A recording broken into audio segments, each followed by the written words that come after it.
Assalamualaikum warahmatullahi taala wabarakatuh. Waalaikumsalam Waalaikumsalam. warahmatullahi wabarakatuh. Warahmatullahi wabarakatuh. Selamat pagi menjelang siang, selamat beribadah puasa. Bapak Ibu, di hadapan forum ini telah nampak hadir pimpinan kita Pak Kasih Bimais yang terhormat. Selamat pagi Pak Kasih, Assalamualaikum. Pagi, waalaikumsalam warahmatullahi wabarakatuh. Jadi untuk menyingkat waktu, maka kita buka acara ini dengan pembacaan Bismillahirrahmanirrahim. Bismillahirrahmanirrahim. Kemudian kami persilahkan kepada Pak Kasih untuk memberikan arahan apa saja, talim atau apa saja. Mangga Pak Kasih, waktu kami persilahkan. Ya. Assalamualaikum warahmatullahi wabarakatuh. Waalaikumsalam warahmatullahi wabarakatuh. Bismillah, alhamdulillah, salatu wassalamu ala rasulillah wa ala alihi wa sahbihi wa mawalah wa la hawla wa la quwwata illa billah. Alhamdulillah wa syukru ala ni'amillah. Pagi hari ini kita memasuki hari yang keempat ya. Kemudian ini si diberikan kesehatan dan kekuatan. Dan kita patut bersyukur ya, dan kita patut bersyukur doa-doa kita yang kita panjatkan mulai bulan Rajab ya. Allahumma barik fi Rajab wa Sa'ban wa barik Ramadan. Allah kabulkan. Kita sudah sampai pada bulan Ramadan ini.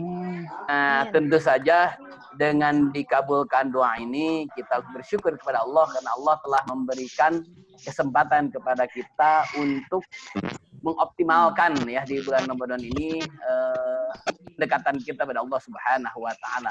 Nah, meski tentu saja sebagaimana kita maklumi bahwa Ramadan tahun ini tahun 1441 Hijriah ini berbeda dengan Ramadan sebelumnya. Ada sedikit terganggu kenyamanan kita di dalam beraktivitas ya. Sehubungan dengan masih terjadi mewabahnya virus corona atau COVID-19 ini. Beberapa hal yang penting saya sampaikan berkaitan baik dengan fungsi Pak Ibu sebagai penyuluh maupun tentu saja kita sebagai muslim dan muslimah. Yang pertama, saya mengapresiasi kepada para penyuluh semuanya di bawah komandan Pak Ketua Pokjalu Pak Haji Apip melakukan kegiatan yang real di masyarakat ya, atau apa namanya kontribusi nyata peran serta para penyuluh dalam partisipasinya memutus mata rantai COVID-19 itu berupa distribusi bantuan masker ya.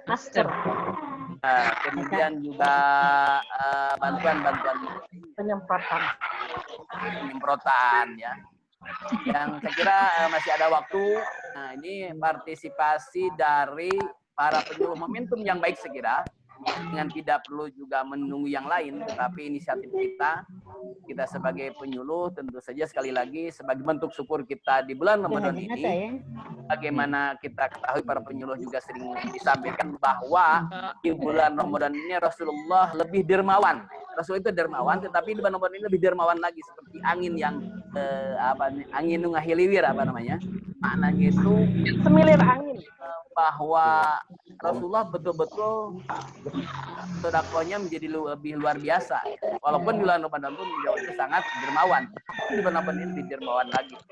Maksud saya, ada kegiatan yang saya kira ini perlu diinisiasi oleh para penyuluh, pembagian sembako ya. Ini teknisnya apakah dalam bentuk mobilisasi atas nama penyuluh dalam bentuk kolektif atau berinisiatif masing-masing penyuluh di tempat tugasnya masing-masing.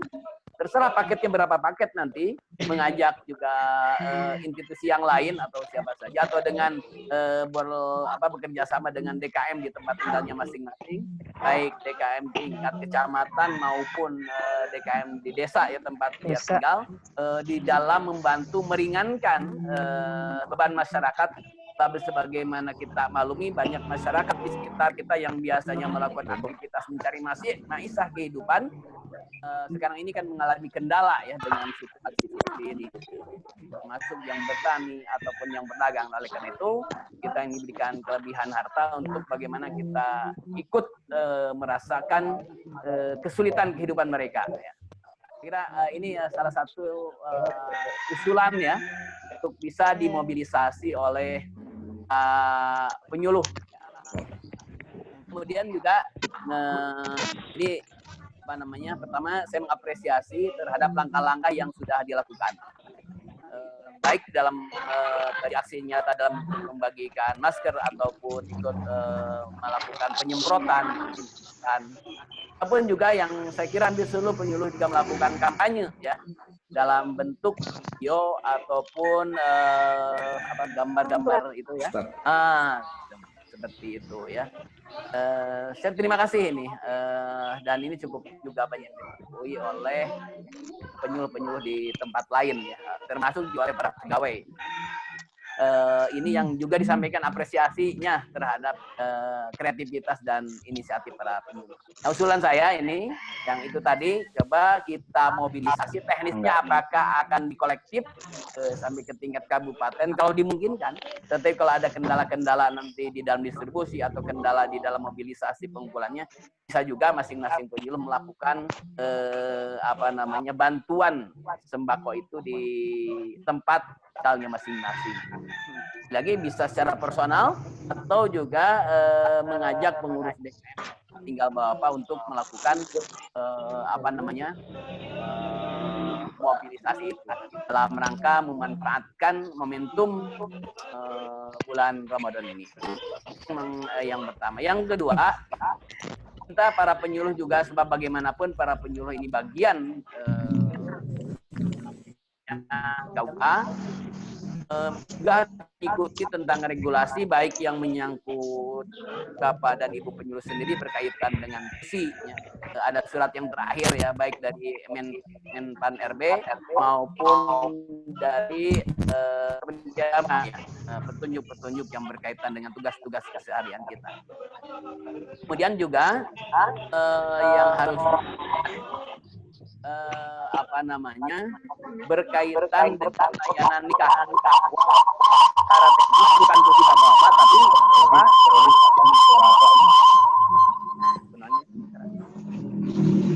saya lanjutkan lagi. Yaitu bahwa pelaksanaan nikah harus tahu ya, yang kita tolong dipelajari dan memberikan masukan juga.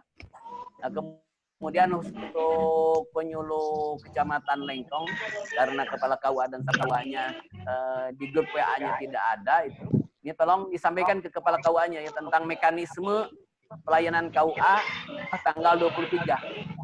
Kemarin dari tanggal 1 sampai dengan tanggal 23 itu hanya melayani pernikahan yang daftar sebelum 1 April. Nah, sekarang dari mulai tanggal 23 atau 24 April sampai dengan tanggal 29 Mei itu hanya melayani pernikahan yang daftar dari tanggal 1 April sampai dengan 23 April. Jadi sekarang tidak ada lagi pernikahan di tanggal 23 April sampai dengan 29 Mei itu yang daftar baru ini yang setelah itu. Ini tolong dipahami ya. Dan ini juga pas karena bulan puasa biasanya jarang yang daftar nikah. Ya bagaimanapun sekali lagi walaupun secara teknis bukan tujuan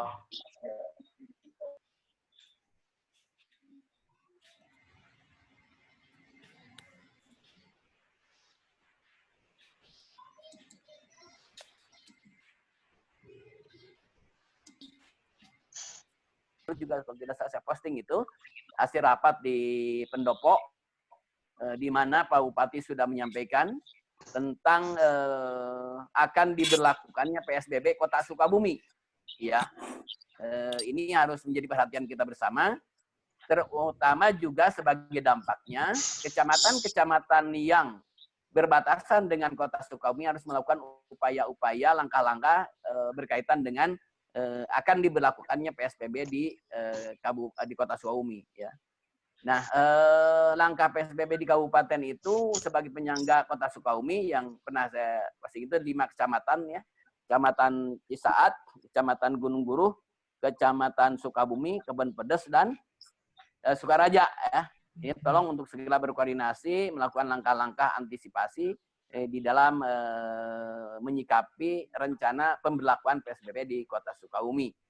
Nah, tentu saja ini sekali lagi tentang apa yang kita lakukan, termasuk di dalam pelaksanaan ibadah, baik ibadah Jumat maupun ibadah tarawih. Ini mohon untuk jadi perhatian kita bersama.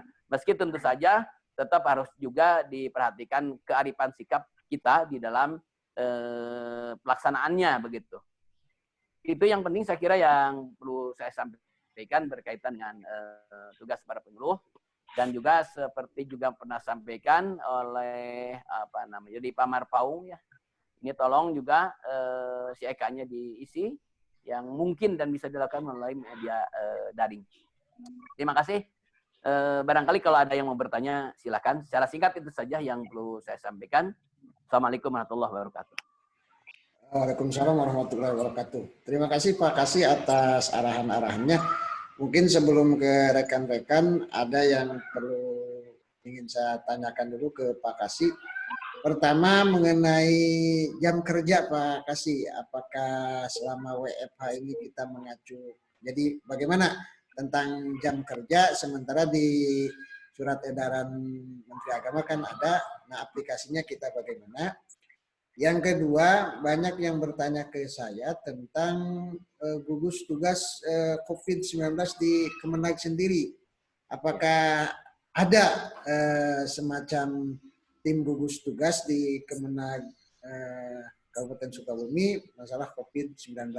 Terima kasih Pak Kasih, mohon penjelasannya. Ya, baik. Dua pertanyaan. Yang pertama tentang jam kerja, betul, itu jam kerja sebagaimana jam kerja pada situasi normal di bulan Ramadan. Untuk hari Senin sampai dengan hari Kamis masuk jam 8 pulang jam 15 kan gitu. Yeah. Kemudian istirahatnya pada waktu sholat zuhur. Kalau kecuali hari Jumat masuk jam 8 pulang jam 15.30, kemudian istirahatnya lebih lama karena Jumatan. Nah, jadi jam kerjanya tidak ada yang berubah, lebih pada itu jam kerja kita melakukan WFH barangkali itu. Kita pahaminya seperti itu. Ya, walaupun sesungguhnya dalam implementasinya ya jam kerja kita melakukan layanan daring kali itu ya. Kemudian yang tentang gugus COVID untuk Kemenag Kabupaten Sukabumi ini momentum yang baik. Kemarin hari Kamis yang lalu saya ketemu dengan ketuanya. Jadi SK-nya sudah ada. Jadi Kemenag menunjuk ketua gugus depannya itu Saudara Dian Rudiana ya, namanya fungsional perencanaan. Ya. Kemarin itu dia pernah menyampaikan tentang ya di tempat-tempat lain Kemenag itu sudah memberikan bantuan dalam bentuk bantuan finansial yang dikoordinasikan oleh Kanwil begitu. Nah melalui ini tolong Pak Ketua Pokjalu coba bisa menyampaikan hal itu ke Pak Dian ya. Saya kemarin sudah sampaikan aja langsung dengan Ketua Pokjalu. Nah kalau belum coba diinisiatif Ketua Pokjalu untuk apa yang harus kita lakukan langkah-langkah berkaitan dengan itu. Jadi ketuanya itu Pak Dian Rudiana, jadi sudah ada itu. Ya. Kemudian kegiatan-kegiatan yang sudah dilaksanakan bisa mengkonfirmasi kepada beliau. Barangkali apa kontribusi apa yang bisa dilakukan oleh Pokjalu dengan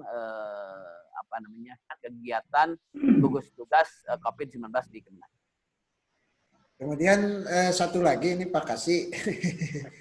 Ini kan sebagaimana kita ketahui di bulan Ramadan ini untuk kegiatan di masjid, di masyarakat ya Pak Kasih, sebenarnya kita itu gimana ya, kadang-kadang bertolak belakang, sementara di surat panduan dan sebagainya kita harus beribadah di rumah, tetapi kenyataan masuk di kampung saya Pak Kasih, sholat berjamaah makin berjubel jemaahnya, termasuk sholat taraweh dan sebagaimana dan yang lainnya gitu. Bagaimana kita mensikapinya sebagai ASN Kemenag, arahan dari Pak Kasih bagaimana? Jalan tengahnya bagaimana Pak Kasih? Iya, tadi saya ngobrol juga dengan Pak Hilman di sini tentang realitas itu yang terjadi. Saya ingin sedikit bicara tentang landasan filosofisnya. Yang pertama bahwa kita tentu saja selalu harus bersikap tawasud ya.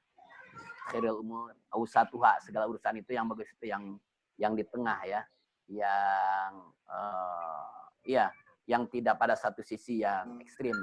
Kita bukan pengikut Jabariyah, kita juga bukan pengikut Mu'tazilah atau Qadariyah, tetapi kita sebagai ahlu sunnah itu yang akidah wasitiyah itu, ahlu sunnah wal jamaah sekali lagi akan selalu di tengah gitu, di antara sikap-sikap ekstrim yang berseberangan itu.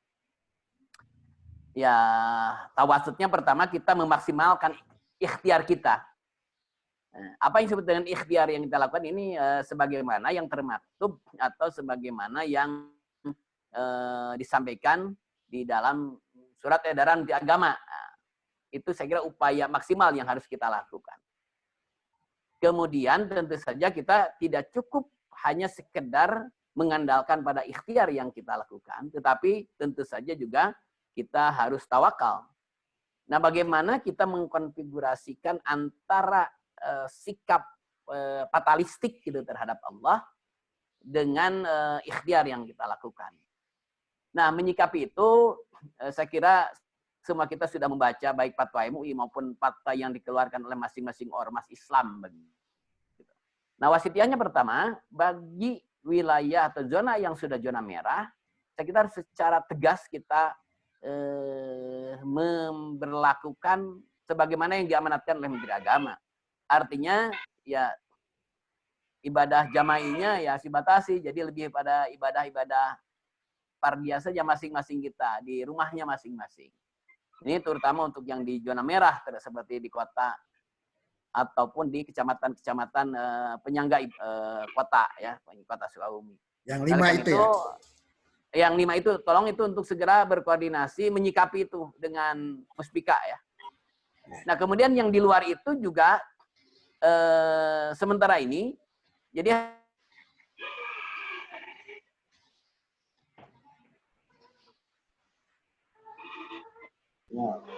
Tahu?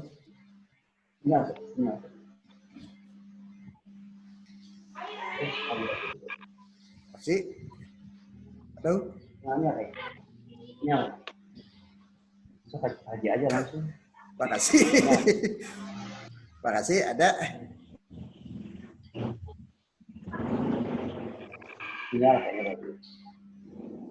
Makasih, ada. Keluar nggak ada. Nggak ada.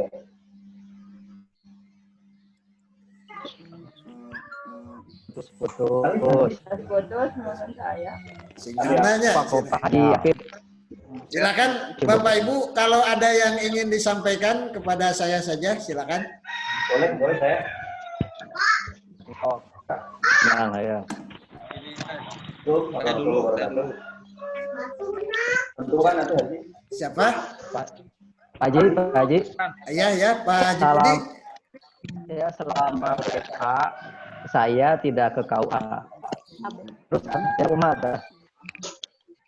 Tidak ke KUA. Rutim. Hai. Halo. Ya, Jaringan jelek nggak kelihatan. Pak Haji Budi, kita ini kan WFH. Jadi tugas kerjanya dari rumah. Artinya selama kita WFH tidak ke kantor tidak jadi masalah. Tidak jadi masalah. PO. Kamu tinggal damping PSBB.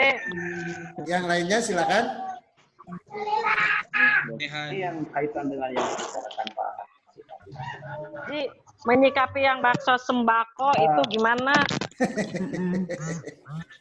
Halo, Pak Haji. Ya, Menyikapi bakso sembako gimana itu? nanti kita koordinasikan dulu lah dengan Kemenag. Kan pertama kita sih siap-siap saja untuk melakukan bakso sembako.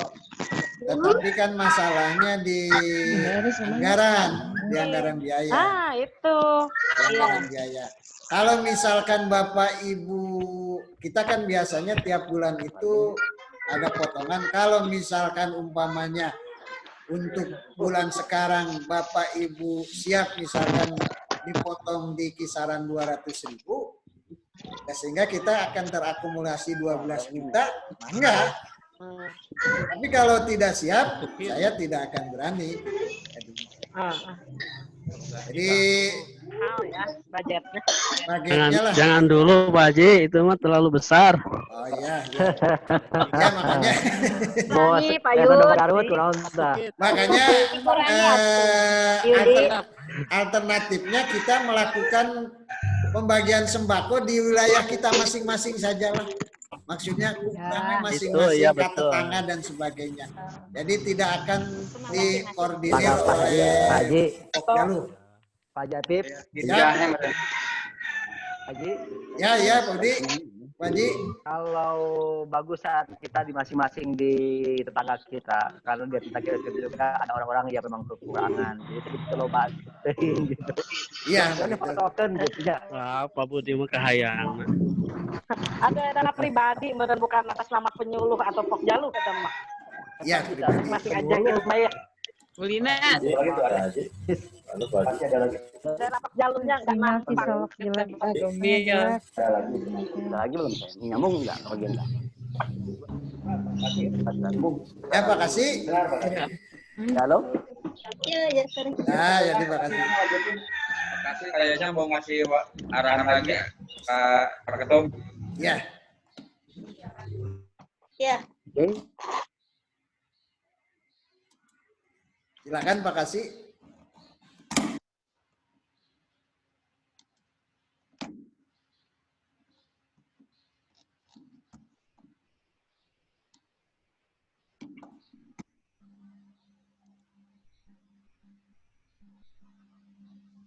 Ada lagi.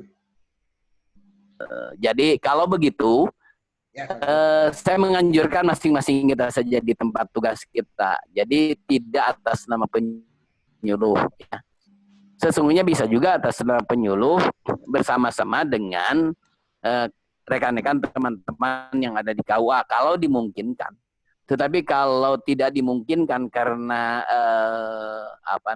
kemampuan finansial kita terbatas, ya. Apakah itu mau dipublish atau tidak, maka nanti secara teknis dibicarakan lagi. Ya, jadi beberapa yang saya dengar tadi nampaknya agak ya, kesimpulannya nggak dimungkinkan gitu ya. Kira-kira seperti itu yang saya tangkap. Nah, kalau nggak bisa, sekali lagi saya menganjurkan lebih paling tidak di sekitar tetangga kita masing-masing lah, ya, melakukan bantuan sembako itu. Pak Kasih melanjutkan yang bahasan tadi, Apa tadi saya lupa lagi tuh. Yang masalah terakhirnya apa Pak Haji? masalah untuk praktek ibadah selama Ramadan. Ya, baik ya. Ya, ya. Nah, jadi tentu saja kita jadi role model. Memang kemudian kalau bagaimana, sekali lagi saya jaga ini untuk seluruhnya aja ya. Pertama secara general, saya minta kita ini para penyuluh ini ASN. Saya menangkap pesan ada beberapa penyuluh dengan tidak perlu saya menyebut namanya siapa, tetapi yang merasa seperti itu. Jadi sekali lagi juga saya tidak menunjuk. Sebab saya juga ada kalanya seperti itu. Sekali lagi posisi kita itu aparat sipil negara. Jangan memposisikan diri kita seperti aktivis LSM atau seperti bahwa kita punya daya kritis, yes. Tetapi apalagi di ruang-ruang publik itu harus dibatasi. Gitu ya. Sebab sekali lagi bagaimanapun kita punya komitmen sebagai aparat sipil negara itu untuk tidak, ya silakan aja dipelajari lagi PP 53 tahun 2010 gitu tentang disiplin pegawai negeri sipil. Ini mohon perhatian kepada seluruh para penyuluh khususnya agar kita bagaimanapun apalagi penyuluh ini suaranya harus suara pemerintah. Harus menjadi bagian yang bisa meyakinkan pemerintah, meyakinkan masyarakat terhadap program-program pemerintah. Jadi jangan kita menempatkan diri sebagai oposisi terhadap kebijakan-kebijakan pemerintah. Apabila ada yang tidak sesuai, nah ini jangan dipublish melalui media-media publik. Ya. Contoh media publik yang bisa diakses oleh orang lain, misalnya media FB ya atau di Instagram kan semua orang bisa lihat. Ya masih bisa dimaklumi kalau hanya di WA Group, dan WA Group juga yang terbatas. Ini mohon perhatiannya. Nah berkaitan dengan surat edaran Menteri Agama tentang COVID-19 ini jadi rujukan kita. Jadi ini menjadi perhatian semuanya. Sekali lagi kita sebagai pegawai Kementerian Agama harus jadi model terhadap implementasi surat edaran Menteri Agama itu. Artinya, ya kita bisa membuat klaster atau pemetaan wilayah. Paling tidak yang kita ketahui saja. Ada zona merah, ada zona hijau, ya ada zona kuning. Untuk yang sudah masuk zona merah, maka kita harus dipastikan itu dilaksanakan dan kita menjadi model itu. Artinya, jangan sampai untuk yang masuk zona merah itu melakukan kegiatan-kegiatan bersama, ibadah-ibadah bersama atau ibadah berjamaah, baik sholat Jumat maupun sholat sunnah seperti ibadah tarawih ataupun kegiatan-kegiatan lainnya yang sifatnya mengumpulkan massa. Nah, sebagai teknisnya, bahkan kalau sudah zona merah bisa sampai ada penindakan ketika tidak memperhatikan prosedur itu. Oleh karena itu, ini harus sekali lagi para penyuluh bisa mengambil sikap ya tentang hal itu. Nah, untuk penindakan kita tidak sampai penindakan. Yang melakukan penindakan adalah aparat keamanan, dalam ini para polisi yang ada di wilayahnya masing-masing. Ya, penindakan itu yang saya maksudkan, misalkan pembubaran kita jangan sampai ke situ karena bukan tusi kita. Nah, itu biar itu menjadi wilayah pihak kepolisian atau Satpol PP. Ya, kita hanya sekedar mengingatkan saja paling seperti itu. Dan jangan kita menjadi pamawan teh menjadi justru kita ngaguguluan gitu yang tidak taat terhadap itu. Nah, zona ya sedangkan yang zona hijau ya saya kira ya artinya yang disebut dengan zona hijau itu ya daerah-daerah yang belum tersentuh begitu. Meski demikian tetap harus memperhatikan pula walaupun zona hijau itu protokol penanganan COVID-19, artinya pakai masker, pakai hand sanitizer gitu di tempat-tempat di masjid-masjid yang menyelenggarakan itu harus diperhatikan itu. Saya kira itu Pak Haji. Ya, terima kasih Pak Kasih, Bapak Ibu semua. Mungkin karena keterbatasan waktu, terima kasih Pak Kasih atas arahan dan penjelasannya yang luar biasa. Alhamdulillah. Walaupun tadi ada kendala di ini terganggu sedikit, tapi alhamdulillah kami dapat menangkap dan menerima pesan dan arahan dari Pak Kasih. Terima kasih Pak Kasih. Jazakallah sana jaza binan ukhra. Bapak Ibu, saya tutup, tidak akan ada lagi tanya jawab. Mungkin sebentar aja sebelum tutup. Ya. Kepada para penyuluh saya ucapkan terima kasih. Selamat menjalankan ibadah puasa, laksanakan tugas-tugas menjadi tusi kita, termasuk surat-surat edaran, itu harus menjadi perhatian kita. Pengumuman-pengumuman terus dipantau ya di grup WA penyuluh khususnya, untuk diikuti ketika ada perintah-perintah atau anjuran-anjuran yang berkaitan dengan tugas keseharian kita. Sekali lagi terima kasih dan mohon maaf. Mohon maaf. Hadanallahu wa iyyakum ajmain. Assalamualaikum warahmatullahi wabarakatuh. Waalaikumsalam warahmatullahi wabarakatuh. Waalaikumsalam. Bapak Ibu semuanya, besok kita mungkin akan melakukan nyaring, nyapa daring bersama Pak Kasubag TU, Pak Haji Agus, tentang masalah teknis kepegawaian kita dan sebagainya. Mudah-mudahan Bapak Ibu bisa ikut terus melaksanakan kegiatan ini, termasuk Pak Kasubag juga. Terima kasih. Assalamualaikum warahmatullahi wabarakatuh. Waalaikumsalam. Waalaikumsalam warahmatullahi wabarakatuh.